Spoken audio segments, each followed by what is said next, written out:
स्वागत दोस्तों, अगर चलो के सामने मोदी में चलेंगे। सबसे पहले सबसे बड़ी आपको बताएंगे दोस्तों, सोनिया गांधी के करीबी बल्कि उनके राइट हैंड कहे जाने वाले नेता की फिर से हो रही है कांग्रेस पार्टी में जोरदार वापसी। बताएंगे भाजपा के 500 से ज्यादा नेताओं को कांग्रेस पार्टी में शामिल करवाया गया है। दोस्तों बताएंगे कौन से ये बड़े नेता है, इसी के साथ में चलेंगे एक और बड़ी अपडेट जहां पर राहुल गांधी ने सीधा इलेक्शन कमीशन ऑफ इंडिया को एटम बम फोड़ने की दी है धमकी। बताएंगे इसके बाद रिटायरमेंट के मजे लेने की उम्मीद में बैठे अधिकारियों को भी राहुल गांधी की ओर से क्लियर कट मैसेज भेज दिया गया है कि जहां भी जाओगे ढूंढ कर निकालेंगे। बताएंगे धमकी के बाद बीजेपी के लोग भड़के पड़े हैं दोस्तों, और चुनाव आयोग से जुड़े हुए एसआईआर को लेकर बीजेपी चर्चा नहीं करवाना चाहती है। वहीं पर एनडीए गठबंधन के विधायक के खिलाफ जोरदार तरीके से एम्स के अंदर प्रोटेस्ट हुआ है। दोस्तों बताएंगे एफआईआर भी दर्ज की गई है और इंडिया गठबंधन की पहली सरकार एसआईआर के खिलाफ अपना प्रस्ताव विधानसभा में पास करवाने जा रही है। दोस्तों बताएंगे कौन सी ये सरकार और इसी के साथ में एक एक करके चलेंगे आज की सारी बड़ी अपडेट दोस्तों। लेकिन उससे पहले अगर आप भी मानते हैं कि राहुल गांधी एक संजीदा नेता है और वो कह रहे हैं कि चुनाव आयोग के ऊपर एटम बम फूटने जैसा बड़ा खुलासा करूंगा, तो ये बात अगर आप भी मानते हैं दोस्तों कि एकदम सही है। राहुल गांधी जो बोलते हैं वो करते हैं और जरूर उन्होंने बोला है कि बम फोड़ेंगे तो बिल्कुल 5 अगस्त को बम फूटेगा। तो इस वीडियो को लाइक करके लाल बटन दबाकर चैनल को सब्सक्राइब करके बेल आइकन दबाकर कमेंट बॉक्स में अगर आप भी मानते हैं कि नरेंद्र मोदी को एनडीए गठबंधन के उम्मीदवार रेवन्ना के समर्थन में प्रचार करने पर माफी मांगनी चाहिए जिसे बलात्कार के आरोप में अब दोषी पाया गया है, तो अपनी राय जरूर लिखकर बताएगा। दोस्तों चलते हैं सबसे पहले सबसे बड़ी ब्रेकिंग न्यूज अपडेट की तरफ, जहां पर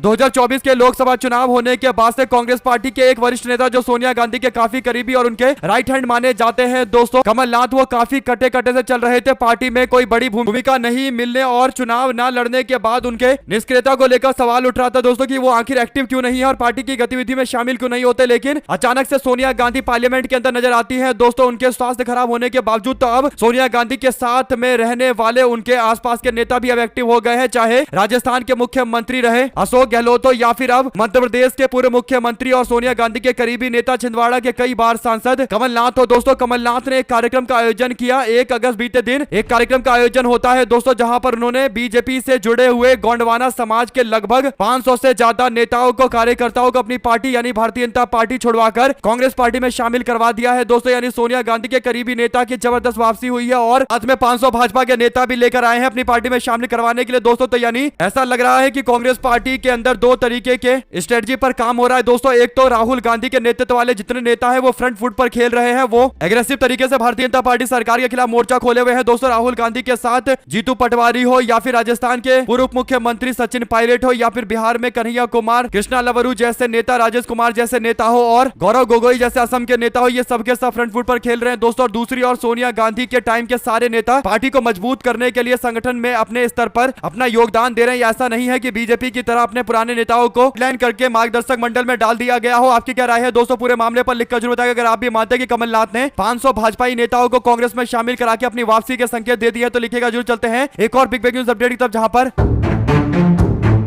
अभी चुनाव आयोग में काम कर रहे कुछ अधिकारियों को लग रहा होगा कि अभी तो भारतीय जनता पार्टी का शासन काल चल रहा है, तो ऐसे में बीजेपी को सपोर्ट कर दो ताकि रिटायरमेंट के बाद तो कोई फर्क नहीं पड़ेगा किसकी सरकार है या नहीं है। तो राहुल गांधी ने ऐसे अधिकारियों की मानसिकता को चैलेंज करते हुए खुले तौर पर कहा है कि चुनाव आयोग में जो लोग चुनाव चोरी कर रहे हैं, आप ये याद रखना कि आप रिटायर्ड हो जाएंगे तब भी आपको हम ढूंढ के निकालेंगे। राहुल गांधी ने साफ शब्दों में बोल दिया है उन अधिकारियों के लिए दोस्तों जिसकी मानसिकता इस तरीके की होगी कि अभी सपोर्ट कर देते हैं सत्ताधारी दल को, बाद में तो रिटायर हो ही जाएंगे तो कोई फर्क नहीं पड़ेगा। तो राहुल गांधी का क्लियर कट मैसेज है कि बिल्कुल छोड़ा नहीं जाएगा और हमारे पास सबूत है कि चुनाव आयोग वोट चोरी कर रहा है। 100% सबूत के साथ ये बात मैं बोल रहा हूं। हम जैसे ही ये सबूत सबके सामने रखेंगे पूरे देश को पता चल जाएगा कि चुनाव आयोग वोट की चोरी करता है, किसके लिए करा रहा है, बीजेपी के लिए करा रहा है। हमें मध्य प्रदेश में संदेह था, लोकसभा चुनाव में संदेह था, महाराष्ट्र में संदेह था, फिर हम लोगों ने जांच करवानी शुरू की और 6 महीने हम लोगों को लगा पूरा डेटा इकट्ठा करने में और जो रिपोर्ट आई है वो किसी एटम बम से कम नहीं है। यानी हम लोग जैसे ही रिपोर्ट जारी करेंगे वैसे ही एटम बम फूटेगा। चुनाव आयोग जो वोट चुराने का काम कर रहा है हम उसको छोड़ेंगे नहीं, क्योंकि आप हिंदुस्तान के खिलाफ काम कर रहे हो और जैसे ही एटम बम फूटेगा वैसे ही चुनाव आयोग पूरे देश में कहीं दिखाई नहीं देगा। हमारा गेम 5 अगस्त को होने वाला है दोस्तों। राहुल गांधी कर्नाटका के दौरे पर जाने वाले हैं और वहीं पर चुनाव आयोग के दफ्तर तक कांग्रेस पार्टी के नेताओं का हुजूम जाने वाला है दोस्तों। तो क्या आप भी 5 तारीख तक की तैयारी कर रहे हैं? जो भी आपको लगता है दोस्तों लिखकर जरूर बताइए। अगर आप भी मानते हैं कि राहुल गांधी कोई ऐसे वैसे फेंकने वाले नेता नहीं है जो बोलते हैं डंके की चोट पर सबूत के साथ और उनके कहने का मतलब है कि बम फूटेगा तो फूटेगा, इफ और बट नहीं है, तो इस वीडियो को लाइक करके अपनी राय जरूर बताएगा दोस्तों। ज्यादा से ज्यादा वीडियो को शेयर कीजिएगा। चलते हैं एक और ब्रेकिंग न्यूज अपडेट की तरफ दोस्तों, जहां पर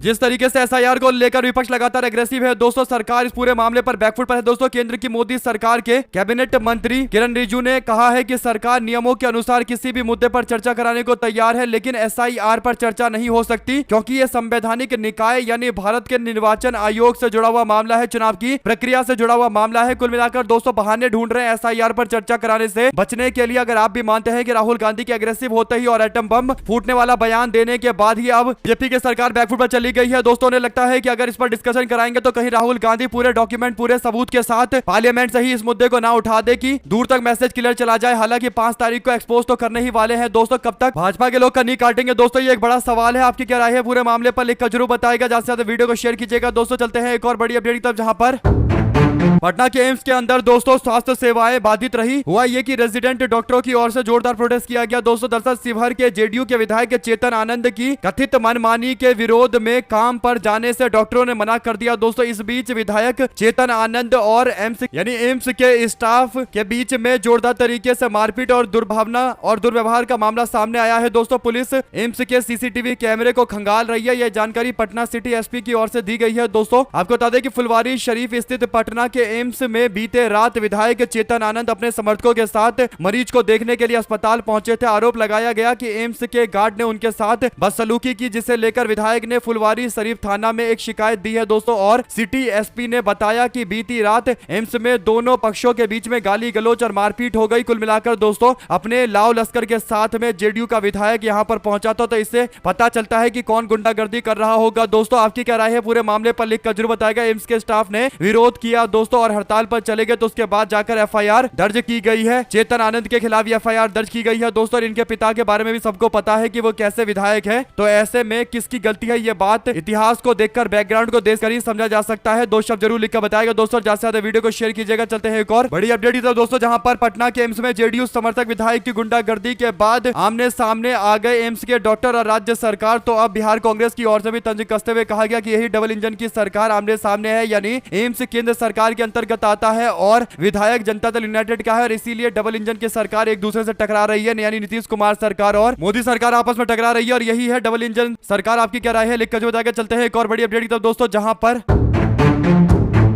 राहुल गांधी दिल्ली के अंदर आज एक और बड़े कार्यक्रम में शामिल होंगे दोस्तों। कांग्रेस पार्टी के लॉ यूनिट की ओर से ये कार्यक्रम आयोजित किया जा रहा है। आरटीआई विभाग और ह्यूमन राइट्स के साथ साथ लॉ विभाग का ये कार्यक्रम है दोस्तों, जिस विभाग के चेयरमैन एएम सिंघवी है, यानी अभिषेक मनु सिंघवी है दोस्तों। उन्होंने बताया है कि यह कार्यक्रम आज 5 सेशन में आयोजित किया जाएगा। संवैधानिक चुनौती पर चर्चा की जाएगी, दृष्टिकोण और रास्ते के बारे में चर्चा किया जाएगा, सामाजिक न्याय और संविधान, समानता और बंधुत्व के विचारधारा और धर्म और संविधान पर चर्चा की जाएगी, सुरक्षा और दिशा निर्देश के बारे में जानकारी लिया जाएगा, शक्तियों के पृथकीकरण और लोकतांत्रिक जवाबदेही के बारे में चर्चा की जाएगी, संवैधानिक दिशा और कांग्रेस की लोकतांत्रिक भारत के प्रति स्थायी प्रतिबद्धता के बारे में चर्चा की जाएगी। कांग्रेस पार्टी के अध्यक्ष मल्लिकार्जुन खड़गे और राहुल गांधी दोनों के दोनों मौजूद रहेंगे। कार्यक्रम के उद्घाटन के बाद मुख्यमंत्री भी अलग अलग सेशन में बोलेंगे, यानी कांग्रेस पार्टी के मुख्यमंत्री भी इसमें भाषण देंगे दोस्तों, यानी राज्यसभा और लोकसभा के सांसद, मुख्यमंत्री, राहुल गांधी और तमाम बड़े नेताओं को बुलाया जा रहा है। ये बहुत बड़ा एक कॉन्क्लेव हो रहा है, जिसमें लॉ से जुड़े हुए, संविधान से जुड़े हुए महत्वपूर्ण मामले पर चर्चा की जाएगी दोस्तों। अगर आप भी मानते हैं कि अब टाइम आ चुका है विचारधारा को एकदम स्पष्ट करने का, और जो सबसे ज्यादा मुद्दे हैं जिन पर चर्चा लगातार देश में बनी रहती है, उन पर कांग्रेस पार्टी की राय और ज्यादा खुलकर स्पष्ट होकर सामने आएगी दोस्तों। लीगल सेल कांग्रेस पार्टी का जबरदस्त काम कर रहा है, इसमें कोई दो राय नहीं है। चलते हैं एक और बड़ी अपडेट की तरफ, जहां पर राहुल गांधी बिहार में 18 जिलों का दौरा करेंगे, पदयात्रा करेंगे और महागठबंधन के भी कई सारे नेता इसमें रहेंगे दोस्तों। दरअसल राहुल गांधी 10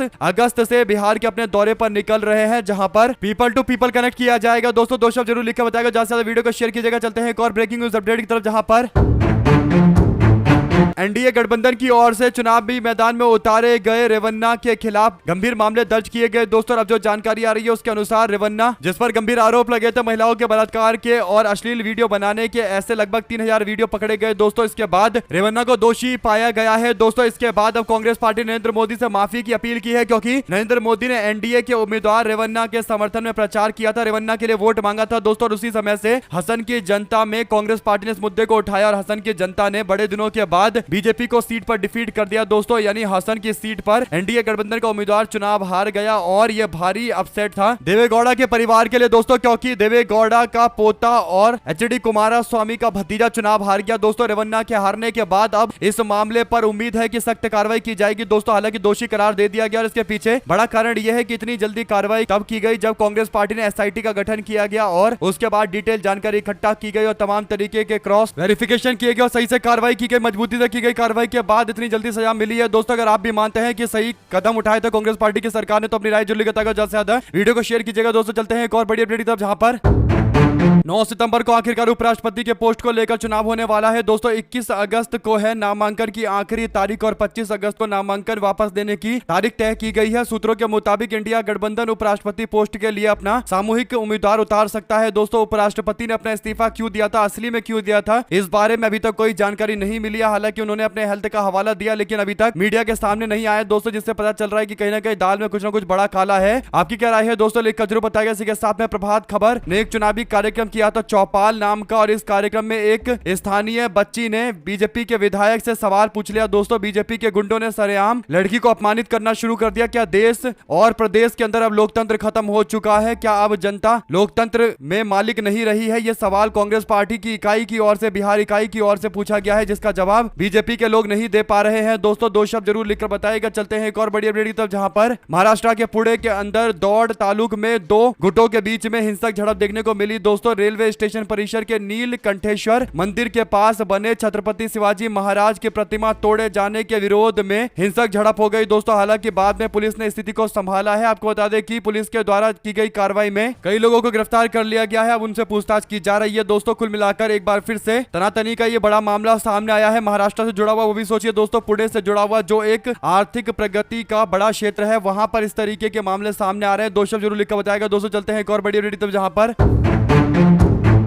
महाराष्ट्र कांग्रेस के प्रमुख हर्षवर्धन सबकाल ने विधान परिषद में मोबाइल फोन पर रमी यानी ऑनलाइन गेम खेलने वाले एक मंत्री को बर्खास्त करने के बजाय उसे खेल मंत्री बना दिया है दोस्तों। यानी भारतीय जनता पार्टी के कृषि मंत्री का वीडियो कुछ दिन पहले सोशल मीडिया पर वायरल हुआ था दोस्तों। उसके बाद वायरल होते ही अब मंत्री के खिलाफ कार्रवाई की मांग की जा रही है, क्योंकि कृषि विभाग से उनको सीधा खेल मंत्रालय भेजा गया है। 2 शब्द जरूर लिखकर बताएगा दोस्तों उनके बारे में, जो मंत्रालय बांटते हैं कि कृषि मंत्रालय में कोई काम नहीं करने वाले व्यक्ति को अब ये खेल मंत्रालय दे दिया गया है। 2 शब्द जरूर लिखकर बताएगा दोस्तों। कांग्रेस पार्टी ने जोरदार निशाना साधते हुए पूरे मामले पर बीजेपी के खिलाफ एक्शन की बातें कही है दोस्तों। इसी के साथ में चलते हैं एक और बड़ी अपडेट दोस्तों, जहां पर राष्ट्रपति के देवघर की यात्रा के दौरान सुरक्षा में भारी चूक के आरोप लगे हैं। आपको बता दें कि इस घटना को लेकर भारतीय जनता पार्टी के सांसद निशिकांत दुबे ने कड़ी आपत्ति जताई है दोस्तों। उन्होंने झारखंड पुलिस की तैयारियों को लेकर सवाल खड़ा करते हुए कह दिया कि राष्ट्रपति जैसे देश के प्रथम नागरिक की सुरक्षा में लापरवाही हो सकती है तो आम नागरिकों की सुरक्षा में क्यों नहीं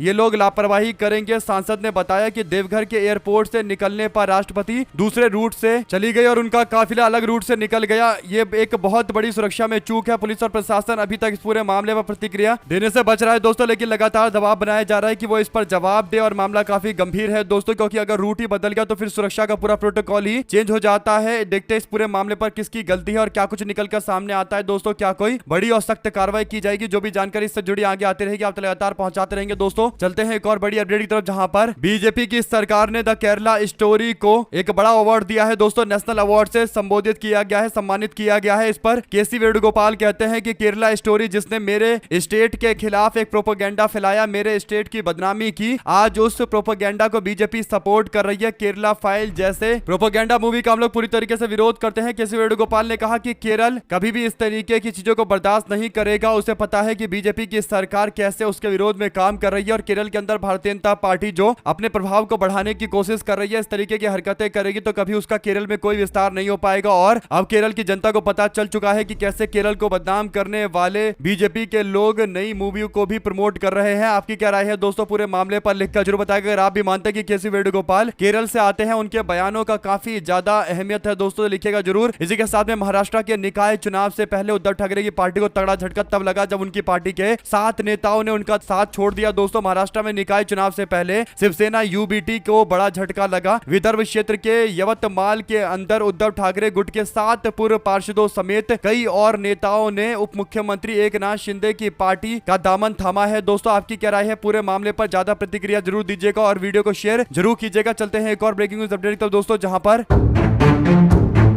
बीजेपी के मंत्री विजय शाह से इस्तीफे की मांग को लेकर जोरदार प्रोटेस्ट किया गया। दोस्तों शासकीय भूमि पर अवैध कब्जा करने और खुरई विधानसभा क्षेत्र के शासकीय भूमि पर अवैध कब्जा को लेकर बीजेपी के विधायक भूपेंद्र सिंह ने ध्यान आकर्षित किया है। दोस्तों भूपेंद्र सिंह ने कहा कि 500 एकड़ पर आदिवासियों की जमीन कब्जा कर लिया गया है और मंत्री कारण सिंह वर्मा ने कहा कि सभी अवैध कब्जे हटाने का काम किया जा रहा है। भूपेंद्र सिंह ने कहा कि मंत्री के जवाब से मैं संतुष्ट नहीं हूं। मंत्री जी कैलाश विजय वर्गीय ने आगे कहा कि जनजातियों की जमीन बचाने के लिए यह ध्यान आकर्षण हुआ है। विपक्ष इस समय प्रदर्शन कर रहा है। भूपेंद्र सिंह ने कहा कि 500 एकड़ कब्जे की जांच नहीं करवा सकते। मंत्री कारण सिंह ने कहा कि हम जांच करवा लेंगे। तीखी बहस के बाद 4 अगस्त के लिए विधानसभा की कार्रवाई को स्थगित कर दिया गया है। दोस्तों सदन में मंत्री विजय शाह के इस्तीफे को लेकर कांग्रेस पार्टी ने जोरदार हंगामा किया। कांग्रेस पार्टी बोली, कहा ऐसे मंत्री को इस्तीफा देना चाहिए। बीजेपी बोली कांग्रेस पार्टी देश का अपमान कर रही है। कुल मिलाकर दोस्तों कांग्रेस और बीजेपी के लोगों के बीच लगातार बहस जारी है। आपकी क्या राय है पूरे मामले पर? दोस्तों लिखकर जरूर बताएगा। चलते हैं एक और बड़ी अपडेट तब, जहां पर लोकसभा चुनाव से ठीक पहले भारतीय जनता पार्टी से हाथ मिलाने वाली निषाद पार्टी के तेवर कड़क हो रहे हैं। दोस्तों खबर आई है बीते दिन जुड़ी हुई, जहां पर आरक्षण की मांग को लेकर निषाद पार्टी के प्रदेश अध्यक्ष रविंद्र निषाद की अगुवाई में कार्यकर्ताओं ने एमएलसी हरिओम पांडे को चनहा चौराहे पर ज्ञापन सौंपा और अपनी मांगों को लेकर विधानमंडल में इन चीजों को उठाने की मांग की गई है। दरअसल दोस्तों बीजेपी के नेतृत्व में निषाद पार्टी आरक्षण को लेकर नियम पास कराने के लिए लगातार दबाव बना रही है और मछुआरा समाज के लोगों के साथ भारतीय जनता पार्टी पर वादा खिलाफी का आरोप लगा रही है। दोस्तों इसलिए विधायकों के जरिए अपनी बातें विधान परिषद तक, विधान सभा तक पहुंचाने की कोशिश कर रहे हैं। कुल मिलाकर योगी सरकार के सहयोगी पार्टी होने के बावजूद लगातार अभी मैदान में उतरकर कार्यकर्ता एनडीए गठबंधन के बीजेपी सरकार को निशाने पर ले रहे हैं। दोस्तों 2 शब्द जरूर लिखकर बताइएगा। इस पूरे मामले पर भी अपनी राय जरूर दीजिएगा। दोस्तों इसी के साथ में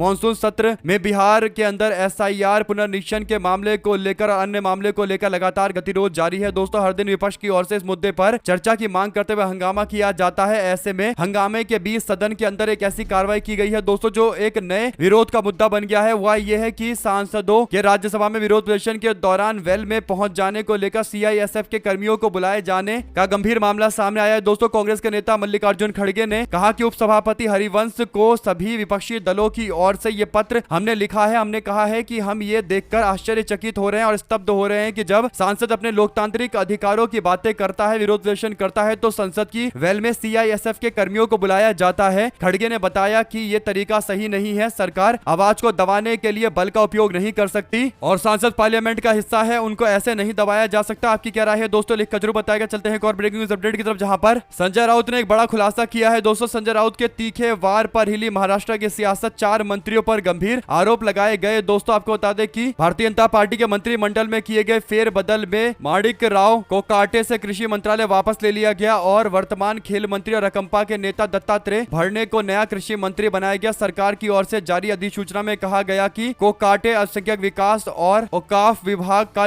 कार्यभार भी संभालेंगे और कोकाटे और भरणे दोनों ही अजीत पवार के नेतृत्व वाले रकंपा के विधायक है। दोस्तों ऐसे में ये जो मंत्रिमंडल का चेंजेस हुआ है, इसे लेकर संजय राउत ने कहा कि ये सज्जन राय के कृषि मंत्री है। महाराष्ट्र में लगभग 3 महीनों में 800 किसानों की आत्महत्या हो चुकी है। आज भी आत्महत्याओं का सिलसिला लगातार जारी है। ऐसे में मंत्री विधानसभा में बैठकर आधे घंटे तक मोबाइल पर रमी खेल रहे हैं। अजित पवार को उन्हें बचाने की कोशिश नहीं करनी चाहिए थी, लेकिन कोकाटे को जाने देने की जगह एक और नया मंत्रालय देकर, खेल मंत्रालय देकर संतुष्ट करने की कोशिश की जा रही है। तो विरोध लगातार जारी रहेगा। चलते हैं एक और बड़ी अपडेट, जहां पर मुरादाबाद में समाजवादी पार्टी के कार्यकर्ताओं के द्वारा मौलाना साजिद राशिदी की पिटाई के बाद मुस्लिम समुदाय के लोगों ने अपना गुस्सा जताया है। दोस्तों तथाकथित मुस्लिम समाज से जुड़े हुए लोगों ने विरोध जताते हुए धार्मिक भावनाओं को ठेस बताया दोस्तों और सियासी गलियारों में चर्चाएं तेज कर दी। मुरादाबाद के मौलाना नाजिम अशरफी और भारतीय सूफी फाउंडेशन के अध्यक्ष सूफी कशिश वारिस और कई और लोगों ने मिलकर जोरदार तरीके से विरोध किया है। दोस्तों इनका कहना है कि समाजवादी पार्टी ने पूरे समाज का अपमान किया है, मौलाना समाज का अपमान किया है, मुस्लिम समाज का अपमान किया है। आपकी क्या राय है दोस्तों? पूरे मामले पर लिखकर जरूर बताएगा। चलते हैं एक और ब्रेकिंग न्यूज अपडेट की तरफ, जहां पर